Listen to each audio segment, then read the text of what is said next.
Hello student. जैसा कि मैं बंगाल के प्रांत के बारे में बता रहा था, वहाँ के नवाबों के बारे में बता रहा था, और हम लोग प्लासी के युद्ध तक पढ़ लिए थे। अर्थात जो उस समय बंगाल का गवर्नर था सिराजदौला, उसके समय ये घटना घटित हुई थी। इस घटना का महत्वपूर्ण इसलिए है प्लासी के युद्ध का कि इसी युद्ध के बाद भारत में अंग्रेजी सत्ता का द्वार खुल गया था। अभी उनके हाथ में सत्ता नहीं आई थी, लेकिन इतिहास की दृष्टि से बहुत महत्वपूर्ण घटना माना जाएगा, क्योंकि अब अगला जो नवाब बना बंगाल का, वो अंग्रेजों की कृपा से बना, अंग्रेजों की आशीर्वाद से बना, और धीरे धीरे अब अंग्रेज शक्तिशाली होते चले गए।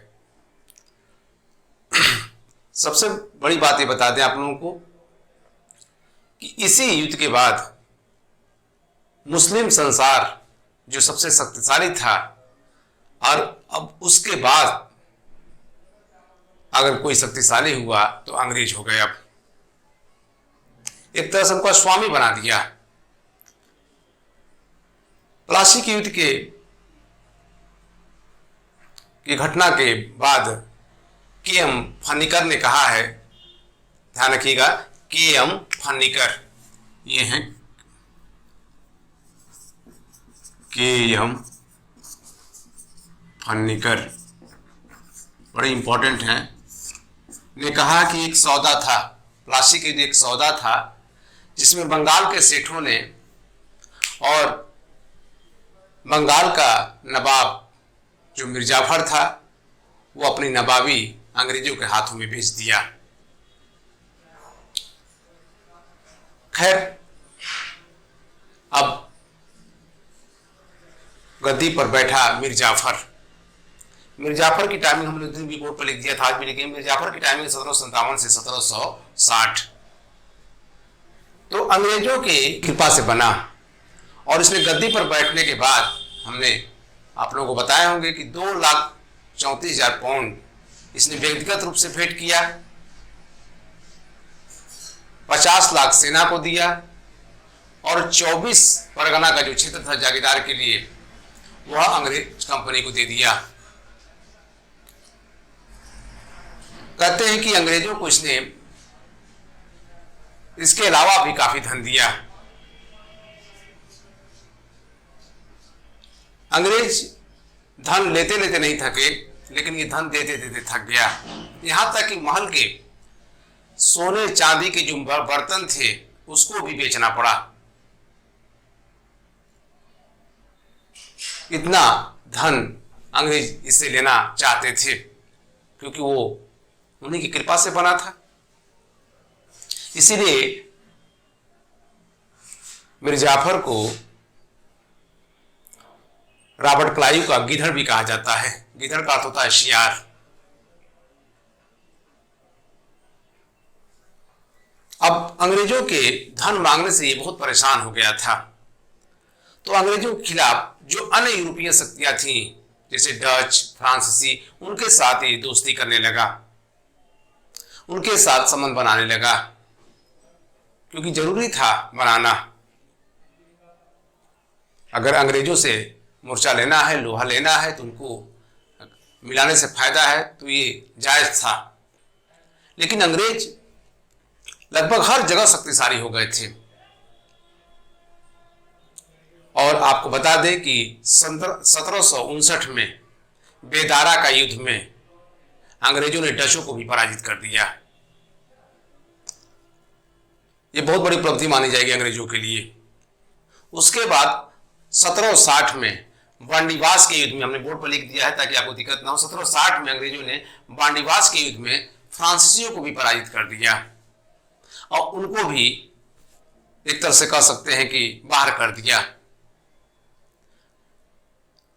यह बातें अंग्रेजों को जब पता चल गई कि जाफर हम लोग की तरफ, हम लोग के खिलाफ षड्यंत्र कर रहा है, इनसे मिला हुआ है यूरोपीय शक्तियों से, तो अब उनको भी लगा कि अब इसको सत्ता से बेदखल कर दिया जाए। जब मिर्जाफर उनके सांचे में ठीक से नहीं बैठा तो जैसे दूध में मक्खी पड़ जाती है, निकाल के फेंक दिया जाता है, उसी तरह से अंग्रेजों ने भी मिर्जाफर को सत्ता से बेदखल कर दिया। कहते हैं कि जो उसने सिराजदौला के साथ किया था, अब वही घटना अब इसके साथ हुई। दरअसल हुआ क्या कि 1760 में रॉबर्ट क्लाइव इंग्लैंड चला गया और कुछ दिनों के लिए हालवेल, ध्यान रखिएगा, हालवेल कार्यकारी गवर्नर बना। और हालवेल पहले से नाराज चल रहा था क्योंकि मिर्जाफर ने रॉबर्ट क्लाइव को तो धन देके खुश कर दिया था, उसको महत्व भी देता था, लेकिन हालवेल को महत्व नहीं देता था। इसलिए अंदर अंदर उसके अंदर उसके प्रति ईर्ष्या थी और उसने आरोप लगाना शुरू कर दिया। जैसे हमने बताया कि डचों के साथ, फ्रांसीसियों के साथ मिलकर के हम लोग को निकालना चाहता है। तो इस तरह से अब वो पूरी तरह से मूड बना लिया था कि मिर्जाफर को हटाना है। खैर उसी वर्ष 1760 में ही विंसीटाट गवर्नर बना। ध्यान रखिएगा, विंसीटाट गवर्नर बना, यह है विंसीटाट, यहाँ लिखा है, गवर्नर बना। और विंसीटाट और किलार्ड ने, कह सकते एक तरह से, मीर कासिम से संधि कर ली 1760 को, जिसे विंसीटाट ने क्रांति कहा है। दरअसल क्रांति का ही अर्थ होता है परिवर्तन, तो परिवर्तन तो हो ही गया क्योंकि जो मिर्जाफर के जो दामाद था मीर कासिम, अब उसके साथ समझौता इन लोगों ने किया, एक संधि पर हस्ताक्षर हुआ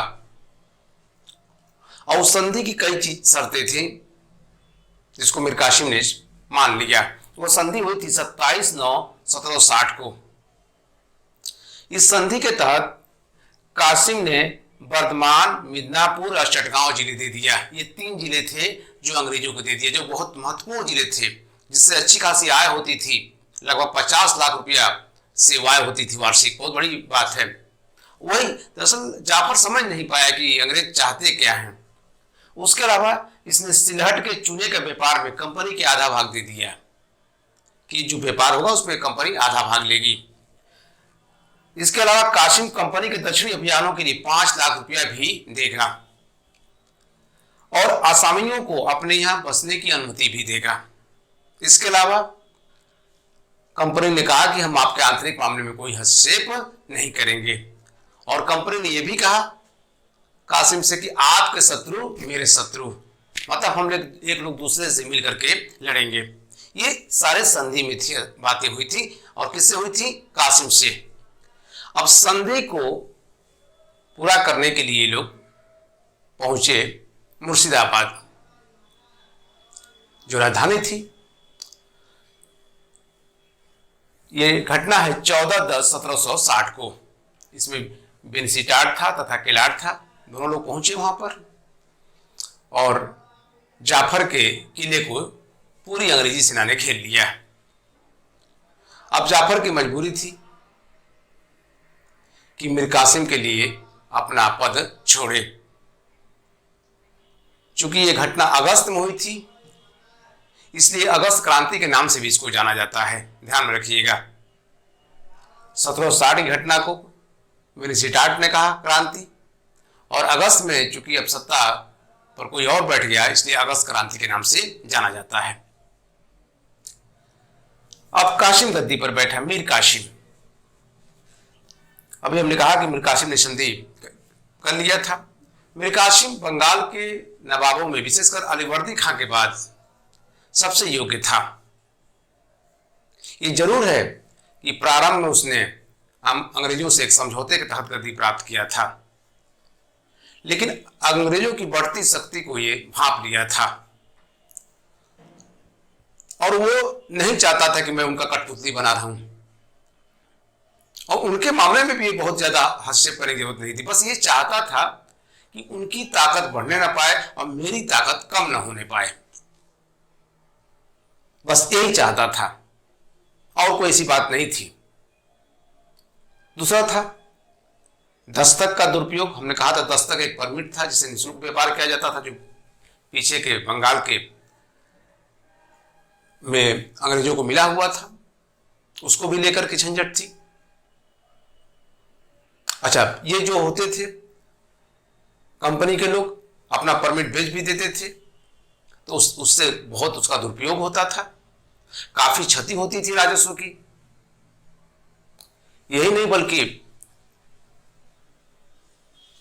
काशिम जो है कहता है, पत्र लिखता है गवर्नर को कि आपके जो भद्र पुरुष हैं पूरे राज्य में उपद्रव फैलाते हैं, हमारे लोगों, हमारे अधिकारियों को अनादर करते हैं, हमारे लोगों को परेशान करते हैं। परगना हो, चाहे कोई क्षेत्र हो, चाहे नगर हो, चाहे गांव हो, वहां के लोगों को ये लोग परेशान करते हैं। किसानों से, व्यापारियों से 1/4 में माल खरीदते हैं। सोचिए कितना कम में खरीदते थे, 100 रुपये का माल 25 रुपये में खरीदते थे कच्चे माल को। और यही नहीं बल्कि 5 रुपया के लिए भी उन लोगों को बंदी बना देते थे जो 100 रुपया भूमि कर देते थे। सोचिए कितना मतलब इनके अत्याचार करते थे कि 100 रुपया भूमि कर देने वाले व्यक्ति अगर 5 रुपया उसका बकाया होता था, कोई बात रहती थी, तो उसको बंदी बना देते थे। और इससे उसने कहा कि कम से कम हमारा 25 लाख रुपया वार्षिक हानि हो रही है। जब ये सब कहने के बाद भी कोई फर्क नहीं पड़ा, तो उसने भी 1763 में, ध्यान रखिएगा, काशिम ने 1763 में आंतरिक व्यापार कर हटा लिया। अब हटा दिया तो इससे भारतीयों को भी फायदा शुरू हो गया। कहते हैं कि विशेषकर हेस्टिंग और वेंसिटाट ने कहा कि भाई ठीक है, ये उसका अधिकार है, कोई ऐसा गलत काम भी नहीं किया और इस काम के लिए उसको हटा दिया जाए, ये गलत है। और एक समझौता भी हुआ इन लोगों के मध्य, लेकिन जो कलकत्ता परिषद थी वो इस समझौते को मानने से इनकार कर दिया। वो तो चाहती थी कि ऐसा ना हो, काशिम अधिक से अधिक लोगों पर कर लगाए जिससे हमको फायदा होगा, दस्तक का हम जो उसका हम उपयोग अच्छे से कर सकते हैं। और वो लोग को ये भी लगा कि अगर ये नहीं मानता तो इसको हटा दिया जाएगा, क्योंकि उन्हें अब अधिक से अधिक धन लेना था। अगर कलकत्ता परिषद चाहिए होती तो शायद स्थितियां कुछ और होती, लेकिन उनसे इनसे लेना देना नहीं था। उनको बस एक था कि भाई जितना धन हो, जिस तरह से हो, प्राप्त हो। उन लोगों को अपनी ताकत पर घमंड भी हो गया था, ये भी हो सकता है, क्योंकि अगर ऐसा रहता तो शायद जो हेस्टिंग ने कहा था, विंसिटाट ने कहा था, उसकी बात को लोग मानते। विल्सन ने ही बात कहा है।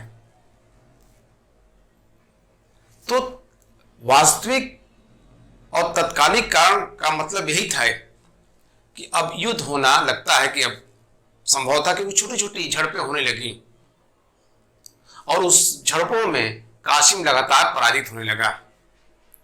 उसके राज्य के लोग उस पर हंसने भी लगे। खैर, काशिम किसी तरह से इनसे निपटना चाहता था, इसीलिए अपनी राजधानी उसने मुर्शिदाबाद से मुंगेर ले गया था। ध्यान रखिएगा, ढाका से मुर्शिदाबाद राजधानी बनाया था मुर्शिद कुली खान ने, और मुर्शिदाबाद से मुंगेर ले गया काशिम ने, मीर काशिम ने, इसलिए कि वो षड्यंत्रों से उब गया था, वो दूर रहना चाहता था। इसी कारण से उसने वहां ले गया और वहां पर यूरोपियों की सहायता से उसने कई फैक्ट्रियों का स्थापित किया था जिसमें गन बनाए जा सकते, बंदूक बनाए जा सकते थे, गोला बारूद तोप इत्यादि का निर्माण हो। अपनी सेना को उसने यूरोपीय पत्ती पर गठित करने का प्रयास किया, सेना को मजबूत करने का प्रयास किया, हथियारों से लैस किया उसने, इसीलिए उसने वहां ले गया था। अब हमने बताया कि झड़पें शुरू हो गई थी लोग इस पर हंसने लगे थे। तो ये जो है 63 में भाग करके गया अवध के नवाब के पास। उनसे वार्ता किया कि अंग्रेज लगातार अपनी ताकत बढ़ा रहे हैं, अगर उनको नहीं रोका गया तो हम भी नहीं रहेंगे, आप भी नहीं रहेंगे। कहना तो उसका सही था। इधर अंग्रेजों ने मिर्जाफर को गद्दी पर बैठा दिया और मिर्जाफर ने कई ऐसी चीजें थी जिसको उसने मान लिया, जिसे नमक पर कर के अलावा और छूट उनको दे दिया गया। केवल नमक पर कर देना था, अन्य पर कर देने की कोई जरूरत नहीं थी। खैर, उधर मीर कासिम सुजाउद्दौला से बात किया। वो उसी समय शाह आलम द्वितीय भी वहीं था, क्योंकि वो तो आपको बताया थे शाह आलम द्वितीय डर के मारे दिल्ली से ना करके कहीं और से शासन कर रहा था। कुछ दिन बिहार से किया, फिर अवध में रहकर किया। और सुजाउद्दौला उसका वजीर भी था और कुछ शर्तें रखी गई। सुजाउद्दौला और शाह आलम द्वितीय ने शर्तें रखी। मीर कासिम से उसमें काफी धन की लगभग 3 करोड़ रुपया देने की बात थी। युद्ध के बाद बिहार का क्षेत्र अवध को देने की बात थी। उसमें 3 लाख रुपया प्रति माह देने की बात थी। ये सारी शर्तों के अनुसार सुजाउद्दौला और शाह आलम द्वितीय मीर कासिम की सहायता देने के लिए तैयार हुए थे और एक विशाल सेना थी तैयार हो गई। लगभग 50,000 से अधिक सेना जो है इनके पास जब इकट्ठा हो गई तो फिर युद्ध की घोषणा हो गई। भारत के इतिहास में यह भी युद्ध बड़ा मायने रखता है।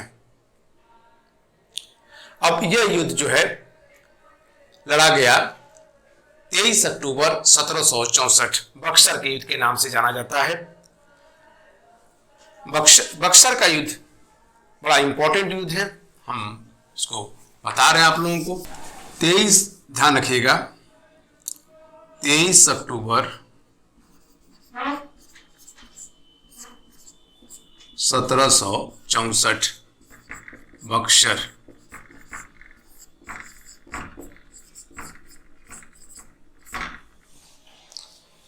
ये कर्मसा नदी के पास है, बक्सर नामक स्थान पर था। एक तरफ मीर कासिम, ध्यान रखिएगा, मीर कासिम प्लस इसके साथ शाह आलम द्वितीय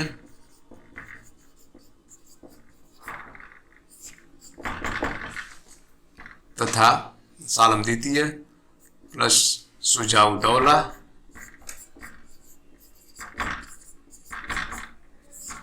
की संयुक्त सेना थी।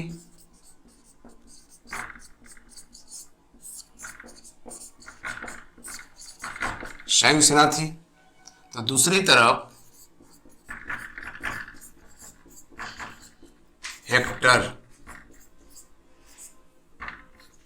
हेक्टर मुनरो की सेना थी। ये याद करने की जरूरत है।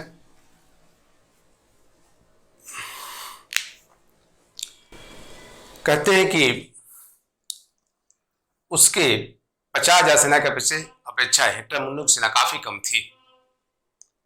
लेकिन युद्ध का जो रणनीति होती है, युद्ध जो कौशल होता है, वो शायद ना नवाब के पास था, ना अवध के नवाब के पास था, ना शाह आलम द्वितीय के पास था। और यही कारण था कि हेक्टर मुनरो की सेना इन पर भारी पड़ गई और युद्ध स्थल से इन तीनों को भागना पड़ा। अगर नहीं भागे होते ये तीनों तो तीनों मारे गए होते। यह युद्ध ने यह सिद्ध कर दिया कि योग्य कौन है और अयोग्य कौन है। जब आप रणनीति बना के नहीं चलेंगे, जब आपकी सेना दूसरे सेना के पीछे कैसे युद्ध करना है, जब ये आपके दिमाग में नहीं चलेगा तो हार तो निश्चित है। और इसी युद्ध ने भारत में अंग्रेजी सत्ता जो नवाबों के पास थी, अब वो अंग्रेजों के हाथों में चली गई। अब भारत पर न कोई हिंदू राजा शासन करेगा, न कोई मुगल वंश का शासन करेगा। अब शासन कौन करेगा? अंग्रेज करेंगे। क्योंकि इसके पहले 1761 में पानीपत के जो तृतीय युद्ध हुआ था उसमें मराठों का सर्वनाश हो गया था। तो मराठे तो ऐसे ही सत्ता से बाहर हो गए थे, क्योंकि उसका सबसे ज्यादा फायदा पानीपत के तृतीय युद्ध का हुआ था, तो अंग्रेजों को हुआ था, क्योंकि मराठों से उनको लड़ना नहीं पड़ा था। तो ये निर्णायक युद्ध था बक्सर का युद्ध, और इसी युद्ध के बाद भारत लंबे समय तक अंग्रेजों की दास्ता की बेड़ियों से बंधा रहा। वो जंजीरों से तब तक बांधे रहे जब तक 15 अगस्त 1947 को भारत आजाद नहीं हो गया। इतने लंबे टाइम तक शासन करना कोई सामान्य बात नहीं है। लगभग 185 वर्षों तक शासन इन लोगों ने किया, 80 से 85 वर्षों तक, और अपने हिसाब से शासन किया, अपने तरीके से शासन किया। अंग्रेज भारत में बसने नहीं आए थे, अंग्रेज भारत में व्यापार करने आए थे, धन लेने आए थे, और उस मकसद में वो कामयाब रहे। जितना हो सका, जहां से हो सका, वो धन ले गए, जिसकी कड़ी हम चर्चा जरूर करते रहेंगे। तो इस युद्ध ने बहुत काम किया। अब इन लोगों के पास कोई चारा नहीं था। अगला नवाब जो बैठा, जिसको हमें बताया कि रॉबर्ट क्लाइव आ गया दोबारा भारत भी, अब अगला नवाब मीर जाफर के बाद बैठा तो नजमुद्दौला बैठा। ध्यान रखिएगा, अंग्रेजों के संरक्षण में बैठने वाला ये बंगाल का पहला नवाब है संरक्षण में। और यही नहीं, बल्कि अंग्रेजों ने बाद में, जब रॉबर्ट क्लाइव को लगा कि अब इसको मुक्त कर दिया जाए, तो 50 लाख रुपया पेंशन इसको देकर के, ध्यान रखिएगा, 50 लाख रुपया पेंशन देकर के इसको कलकत्ता में रहने दिया। अब देखिए लगातार उसका है। अब अगला सैफुद्दौला गद्दी पर बैठा। सैफुद्दौला को उसने 12 लाख रुपया पेंशन दे, देखिए कितना घटा दिया। अब 12 लाख रुपया पेंशन मिला। और मुबारक दौला जो अंतिम बंगाल का नवाब था, जिसको वारेन हेस्टिंग जब गद्दी पर बैठा तो इसने नवाबी के पद को खत्म कर दिया। और आगे चलकर के सुप्रीम कोर्ट ने भी जो है 1775 में इस पद को एकदम डेड कर दिया। तो इसको 10 लाख पेंशन दिया गया। ध्यान रखिए, देखिए कितना कम कम दिया जा रहा है। इसको दिया गया नजमुद्दौला को 50 लाख, इसको 12 लाख, और इसको 10 लाख।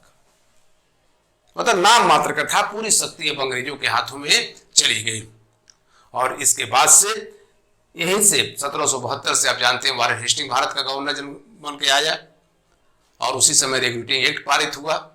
और उसी एक्ट के तहत अब अंग्रेजों ने भारत पर शासन करना क्या किया, शुरू किया। और ये बस प्रतीक के रूप में बस बने रहे, और वो भी चीजें क्या कर दिया गया, सदा के लिए समाप्त कर दिया गया। तो इस तरह से आपका जो है बंगाल का नवाब था। हमने इसकी चर्चा हमने जरूरी था हमको करना आप लोगों को। अब इसमें जो क्वेश्चन बनेंगे उसको जो है हम आप लोगों को उस पर क्वेश्चन करा देंगे, ताकि बंगाल के नवाब से कहीं गलती ना हो, चीज़ें ना हो।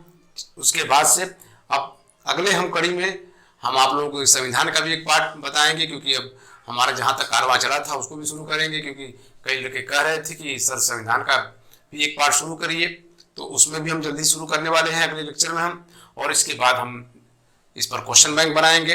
हमारा वीडियो आप लाइक करिए, आप चैनल को सब्सक्राइब जरूर करिए, ताकि हर वीडियो आपके पास पहुंचता जाए। और यही नहीं, बल्कि अपने लोगों में भी शेयर करते रहिए। हमारी कोशिश रहेगी कि हम हर छोटी छोटी चीज़ें दें, हर बड़ी बड़ी भी चीज़ें दें। छोटी चीज़ भी पढ़िए, बड़ी चीज़ भी पढ़िए, क्योंकि एग्जाम का कोई आप माने नहीं रखता है। छोटे छोटे एग्जाम में भी बड़े बड़े क्वेश्चन आ रहे हैं, बेहतरीन क्वेश्चन आ रहे हैं। हम बार बार कहते हैं कि उनको छांटना है। और 1000 वैकेंसी आ रही है, 15 लाख 20 लाख फॉर्म जा रहा है, तो सोचिए कि अगर वो स्टैंडर्ड नहीं बनाएंगे तो कैसे कोई बाहर होगा। इसलिए अपना अध्ययन ब्रॉड करिए। आते हमारे लेक्चर को बार बार आप सुनिए। आप जैसे भी सुनना चाहते हैं आप सो करके आप सुनिए। किचन में अगर कहीं आप रूम लेके पढ़ रहे हैं वहाँ पर, तो अपनी तरीका अपनाइए, उसको नोट करते रहिए, क्योंकि एक ही बार सुनने से, एक ही बार पढ़ने से याद हो जाता तो कोई दिक्कत नहीं था। हमें बार बार सुनना पड़ता है, हमें बार बार पढ़ना पड़ता है, हमें बार बार लिखना पड़ता है, तब जाके कोई चीज़ें हासिल होती हैं। इतना आसान नहीं होता है। धन्यवाद।